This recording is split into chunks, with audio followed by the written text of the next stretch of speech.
कांग्रेस के राज्यसभा सांसद धीरज साहू के ठिकानों पर आईटी की कार्यवाही में करोड़ों रुपए की बरामदी हुई है। इसके बाद लगातार भाजपा कांग्रेस पर हमलावर हो गई है। एक तरफ जहां इस मामले को लेकर प्रधानमंत्री द्वारा ट्वीट किया जा रहा है, वहीं दूसरी तरफ प्रदेश भाजपा द्वारा लगातार धरना प्रदर्शन किया जा रहा है। इसी क्रम में राजभवन के समक्ष आज रांची महानगर भाजपा का एक दिवसीय धरना दिया जा रहा है, जिसमें रांची महानगर के तमाम नेता कार्यकर्ता शामिल हो रहे हैं। मौके पर ने कहा कि भारतीय जनता पार्टी आज पूरे राज्य के अंदर धरना दे रही है, क्योंकि कांग्रेस के सांसद धीरज साहू के ठिकाने से करीबन 300 करोड़ राशि बरामद हुई है। भारत के इतिहास में इतनी बड़ी रकम पहली बार बरामद हुई है छापेमारी के दौरान।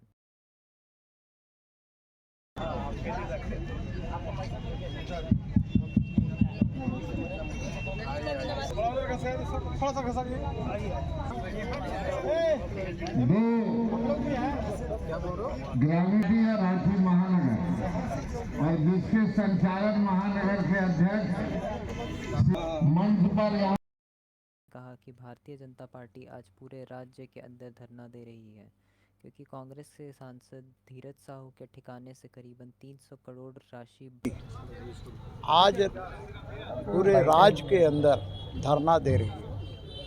चूँकि कांग्रेस के माननीय सांसद राज्यसभा श्री धीरज साहू के ठिकानों से 300 करोड़ राशि बरामद हुई है, ज्वेलरियां बरामद हुई है। ये भारत के इतिहास में इतनी रकम पहली बार बरामद हुए हैं छापेमारी के दौरान। तो मैं यही कहना चाहूँगा कि भाई देखिए, आज देश के अंदर भ्रष्टाचार समाप्त करना है। देश के आदरणीय प्रधानमंत्री जी ने कहा है कि न खाएंगे न खाने देंगे, और जो खाया भी उसको भी निकालेंगे।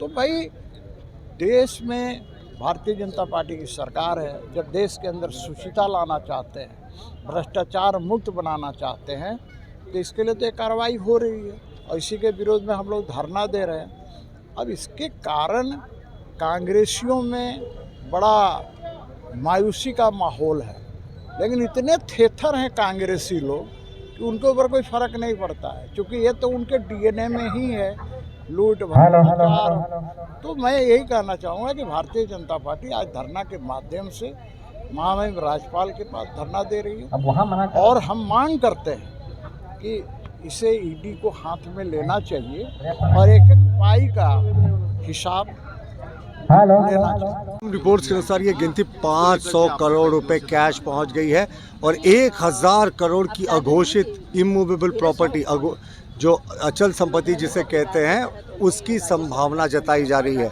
तो इतनी बड़ी लूट इन्होंने की है, तो हम तो मानते हैं कांग्रेस का हाथ काले धन के साथ है, और इसे टिप ऑफ द आइसबर्ग मानते हैं। ऊँट के मुंह में जीरा वाली कहावत है, और इसके तार हमारा पूरा शक है कि सोनिया, राहुल और कांग्रेस के केंद्रीय फंडिंग से जुड़ा है। माननीय मुख्यमंत्री हेमंत सोरेन के भी केंद्रीय कार्यालय से जुड़ा हुआ है रांची के। तो इसकी ईडी और सीबीआई जांच हो, क्योंकि ये बहुत बड़ा मामला है। देश का सबसे बड़ा रेड और सबसे बड़ी सीजन नरेंद्र मोदी का न्यू इंडिया। साहब, ये आप कितने भी ऊंचे पद पे हो ना, करप्शन करके नहीं बचेंगे, लेकिन कांग्रेस काले धन के मुद्दे पर फिर से एक्सपोज हो गई।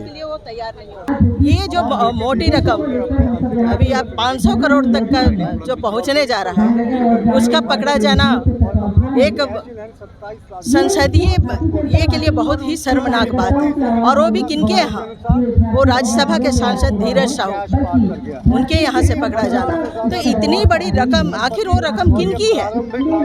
जो कांग्रेस के ये बोल रहे हैं कि ये उनका बिजनेस का, लेकिन ये जानना चाहिए था कि अगर बिजनेस में भी ये बातें आती है तो वो भी ये रकम एक ये पे निर्धारित करके रखा जाता है। एक छोटे जो SBI के ये होंगे या छोटे शाखा जो होंगे, उसमें भी इतने करोड़ रुपये एक साथ नहीं रखे जाते। तो घर में ये रकम पाया जाना एक बहुत बड़ी है। तो उसके विरुद्ध में, क्योंकि ये गाड़ी कमाई जनता की होती है, कहीं ना कहीं ये कमाई जनता की है, और वहाँ तक पहुँच के एक ये के तौर पे, खजाने के तौर पे रखा हुआ है। तो इनके विरोध में ये धरना कि इस तरह के क्या जो मामला है, ये सही में एक बहुत बड़ा मामला है, और इस मामला का खुलासा होना चाहिए, FIR होना चाहिए, कार्रवाई भी होनी चाहिए।